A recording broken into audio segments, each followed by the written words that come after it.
yung utility jungler. Matagal-tagal na nating hindi nakikita ito pero magbabalik muli. And welcome to the Land of Dawn for our first game of this best of 3. Onyx Philippines kontra AP Bren. Dito na natin malalaman kung sino ang magbibigay ng unang panalo sa loob ng seryeng ito. And it's refreshing to see na makakita nga tayo ng mga mage heroes onto gold. But remember, wala na yung Ruby Didi po. Baka kasi may mag-expect later on. Pero mas mabilis na po yung transition onto the dark and light form para sa isang Lunox. Pero dito sa may bandang taas. That's very bad. Ganon. And the first blood here for Brusco. That is very, very bad. I don't know what happened kung paano napababa ni Kirk yung buhay ni Lord JM nung ganon. But those kinds of invades, medyo game-breaking yun sa totoo lang. Nakita natin yun ng MSC nung napatay si Cram at one point. And this is the same story for AP Bren. Wala yung Uranus, so yung tempo nila ay sobrang bababa. Tsaka nakita na natin, Ionic Edge ang kinuha niya. Siyempre, level 1 Uranus. Kaya naman wala din talagang dash and wala ding flicker. The Purify was expended quite early. Kaya naman ang first blood ay talagang napunta sa Onyx Philippines. At ngayon, hawak na nila yung tempo. This is a really bad thing na ibibigay sa Onyx dahil ang kalaban mo rin dito, YSS. Yeah, yung ang kailangan mo isipin na next dito, dahil hindi na kailangan intindihin yung explain for Onyx Philippines, yung Sigma pattern ni King Kong. Nakapag level 4 niya, dadaan talaga ng mid yan. As we say right now, naka-ready yung ultimate. All day, pwede mag-abang, and with the ultimate, pwede ma-disrupt yung process here for AP Bren. Actually, na-disrupt na nga, di ba, with the first blood onto Lord JM. Pero tricky din yung position dito ni Kelra. There's also James Sangs here onto the crop point, but still, back away muna sila doon. Saktong trading lamang, pero mukhang sa mid lane ay sasaktan si Aqua. James Max in the vicinity, pero mukhang papasukin pa nga niya. Pwede pa rin, pasok with the Thorn Rose. Nandun yung dapat with the source snare ng Lantern Flare, but still, nandoon yung turtle. Wala pa naman level 4 si Aqua. Wow! Might as well wait lang. Kirk on the other hand, that's a great move na pwede gawin dito ng AP Bren. Kaso nga lang, una matatagal din si X-Nova. Papasok dun si James Max. Kaso nga lang, di ba siya makakalabas pa. Pero makakalabas pa rin. And Lord JM on the front, just sustaining everything that he can. Kirk madadampot. Andiyan pa rin naman yung mapagtalon. Patay ka. Infernal Pursuit. Aqua is down. At mukhang mananalo pa nga sila sa turtle fight na yun. Onyx Philippines, hindi naging okay yung flicker dark wave sana ni Kirk, pero napaganda naman at tumagal pa siya sa harap. I was gonna say medyo maaga yung dark wave talaga. Very, very evident. And naramdaman ng Onyx medyo awkward yung kanilang pagpasok. Pero ang saving grace doon is yung kanilang commitment. Sobrang decisive nila na okay, ilaban na lang to. You saw how committed Brusco and Super Prince was in terms of taking down a hero on the side of AP Bren. Yun nga lang, medyo outlaser ng Lancer ng konti. But it still ended up being a net win for Onyx kasi walang gumagalaw kay King Kong. So nakalibre ng pagong si King Kong. And si Kirk, niredeem pa niya yung sarili niya. At sa totoo lang, itong early game na to, ina-expect ko nga na mas makakapalag sana ang AP Bren. Again, you have Uranus na kaya talagang tumangki sa may bandang harap. But sadly, dahil nga doon sa nangyari sa early first blood na nakuha ng Onyx Philippines, ay medyo hirap ang AP Bren sa kanilang early game rotations. Yep. And ang masakit dito, again take note, Deadpool squad. Itong lineup ng Onyx Philippines, malaking factor dito yung kanilang mid-game tempo. Especially kapag lumabas na yung mga Sky Piercers on the side of Onyx. Ang daming pwedeng humawak, pwedeng yung Lunox, pwedeng yung Kagura. And lately, nakikita ko yung Sky Piercer minsan sa YSS pa. Uy. Interesting take yun Pero let's see kung ganyan magre-reflect dito kay King Kong. But talking about the XP laners din kanina, heavy kasi na nakarlay din yung tempo sa lab before the first turtle. At kaya si Lord JM at laging dadalawan at maaring matanggalin ng Onyx. At may sapat silang burst damage para gawin yan. Para Onyx Philippines, mukhang papasok dito kay Aqua. Pero hindi nila tutuloy. Napakasakit na ni King Kong. Isang pana pa lang yun, pare. Alam mo kung ikaw yung mga kalaban ng Onyx, mababatid ka kay King Kong. Parang lalo pag mid laner ka, ba't laki ka ba nandito? Oo nga. Ba't ba laki ka dumadaan? Nakakailan ka na. And this is to answer the question, parang more than 4 times na atang dumaan si King Kong in a span of 4 minutes. Pero mukhang magkakaroon ng 3v2 dito sa may bandang gitna. At dahil nga wala masyadong crowd control ng AP Bren, ay mukhang hindi matutuloy ang laban na yun as the second turtle of the game spawns. Mauuna sa pwesto ang side nila X-Nova, pero nandiyan naman si Brusco para sa vision. Staying on the lane pa rin naman dito sila Super Friends. Nandiyan yung mga payong, revealing position here sa members ng Hive. Pero sa kabilang banda naman, Brusco still holding on to the position. Tumakbo daw sa pinakalikuan. There's the Tsunami Slam. Then nagka-attack onto James Max na matatanggal. King Kong still getting the turtle. Multiple kills and naroon na ma-accomplish. And even Shizu na nag-run away ngayon. Inaabot ang marker with a double kill. King Kong onto Aqua. He's got his eyes on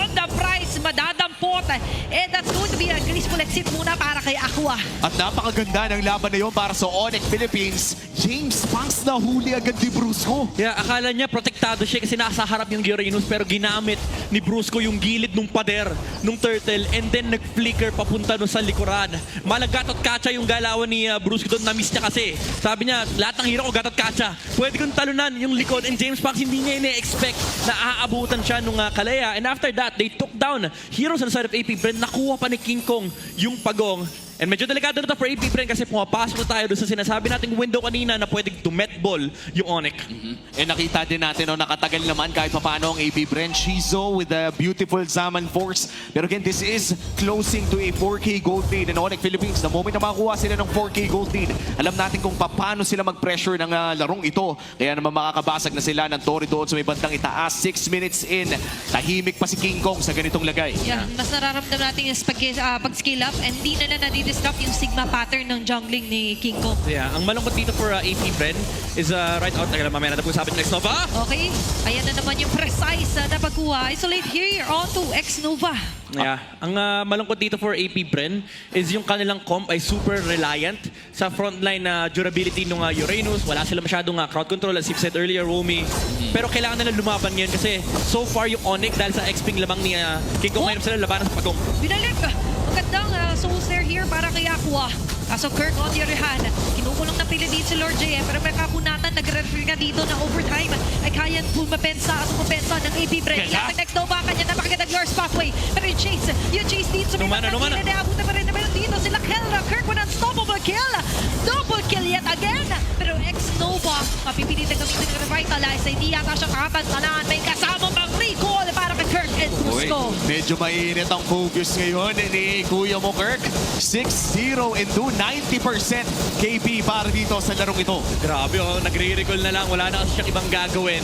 And madaya din talaga yung composition ng Onyx kasi imagine mo, sobrang hirap na patayin ng Phobius na dadaan pa sa heals mula doon sa Surge of Life ni Brusco. Actually, kanya-kanya sila. May sarili-sarili silang way para makasurvive. Si Super Prince may sariling shield. Tapos si Kelra may pagtago. Grabe, huli na naman. Inabutan na naman, James Banks. Limited yung million moves na ngayon. Ginawang 10 lang. And check ninyo para sa Onyx Philippines. At ngayon, kahit yung lure pathway, hindi nila masyado na ma-maximize. Hindi na nga nila magamit yung Hylos eh. Tuwing umaabante si X-Nova ay nakakahanap ang Onyx Philippines ng kill. And for AP Bren, that would mean na kailangan nila ng oras para makapag-farm, especially for their frontliners. Yeah, kasi yun yung main concern eh. Yung oras ng farm mo, yun yung teritoryo ng Onyx Philippines. Especially now with the Divine Glaive mula dito kay Kelra, tumataas na yung kanilang magic damage. And hindi sila kapos kasi medyo mahapdi na rin talaga yung YSS. Yung raw damage output dito ni King Kong with the Blade of Despair ay tumatagos kay Lord JM. At kailangan nilang hanapan ng paraan na mapitas either si Kelra at si King Kong or si King Kong. Pero mukhang isang Tori na naman ang babagsak sa AP Bren. Papasok pa para sa team fight. Okay, huli na naman ni Kirk doon ang posisyon nila Shizu. Mapilitan na gamitin sa force parang matras X-Nova. Will be melted down here by Onyx Philippines. Lord JM, next target. Dark Waves from Kirk. Continuously hitting members of AP Bren. Partida may naka-revitalize na yung Hylos doon. Yun na yung maximum na tagal na pwede ng isang Hylos. At this point, medyo non-factor na yung sustain ng AP Bren. Kasi medyo kailangan mo ng, ng prolonged team fight. Kaso hindi gusto sa'yo ibigay ng Onyx yun. Kasi kaya nila i-burst lahat. Hindi nagiging prolonged team fight dahil in an instant matatanggalan na naman sila isa. Lord JM is down. Aray ko po. Aray ko po. James Banks taken down. 5 miyembro ng Onyx ay napasugod habang AP Bren na ipaatras muna. Pare, parang sure na siya na mamamatay yung Lancelot. Hindi na siya nag-dash, hindi na nag-trace test. Pinanood na lang niya yung Mountain Shocker na tumapos ng isang Lancelot. Pero mid-late pa rin ang kanilang punteriya. Mabubuhay na si Lord JM at mukhang makakadepensa pa naman ang side ng AP Bren. 15 seconds bago lumabas ang Lord. Kaya bang mag-contest ng AP Bren dito? Medyo mahihirapan sila. Honestly, in terms of technicality, lamang din kasi sa XP si King Kong. So, yung retry damage alone is not gonna be enough from James Banks to steal King Kong. That's the secondary problem. First problem nila is paano ka tatawid doon sa mapa ng Onyx Philippines. And kung titignan mo yung laro ng Onyx, no? Kung i-raise mo lang yung question, kung nagbabalik na ba sila sa S14 form, ganito sila nung Season 14. 9 minutes, 9,000 gold lead. Yung kada minuto talaga, meron kang 1,000 makikita. At mukhang yung Lord ay sisimula na nga dito ng Onyx Philippines. First Lord of the game at uncontested ata ito. May Tore pang kasama. Grabing parang nag-99 sale, hindi pa September. Ganun kadami ang nakuha ng Onyx Philippines. Siyempre, Sinutuloy pag mga sale na humahakot, di ba? Di lang basta add to cart, na-check out din nila kung sino yung mga specific targets sila. Even Lord James, sabi nga natin, walang pang crowd control na direct na lockdown dito yung AP Bren. Yeah. Dinelay nila yung Lord ng isang wave. Unfortunately, abot pa rin yung Lord doon sa may energy shields. Pero sa mid lane sa mid lane lalabas. So, it wouldn't matter kasi wala nang shields dito sa mid. So, there is a direct answer from Onyx Philippines. When they want to push, pwede nilang kontrolin yung dalawang side lane. Kaya naman, ang laki ng focus dito ng Onyx na kumpletuhin yung kanilang criteria para magawa yung tri-waves. Oh, hindi pa nga gumagawa ng flash play dito si Kelra, no? Nag-aabang pa tayo ng mga posibleng pagpasok with Chaos Darkening, pero parang hindi kasi kailangan gawin eh. Kumbaga kahit sinong mauli ni Brusco, as you guys said, ay sapat ang kanilang damage para tapusin ang buhay ng maiaangat ni Brusco. Pero dito na sa mid lane ang Lord na ito, first Lord of the game. Ano kaya ang makukuha ng Onyx Philippines? Matatapos na kaya nila yung laro sa Lord na ito? Tingnan natin kung makakadepensa pa. Concealed play here para kay Kirk. Doon pa rin may mga basic attacks, but still makakabasag ng Torres sa gitna ang Onyx. At kakasabi pa nga lang natin, ngayon sumama pa si Kena with the case of nandyan yung Darkening. Napakasakit naman din naman. Ng barko na magagaling dito kay King Kong. Tuloy-tuloy pa rin ang marcha. Ito na nga ba yung oras para tapusin ang laban na ito dahil sumusugod pa rin. Tuloy-tuloy yung Super Fam. The Lord will be taken down here by AB Bren. Pero tatama doon sila Super Bren. Even Brooke sa pinakagilid matatar ni Lord JM. And the rest of the gang will be able to secure the game number 1. Malinis, mabilis at dominante ang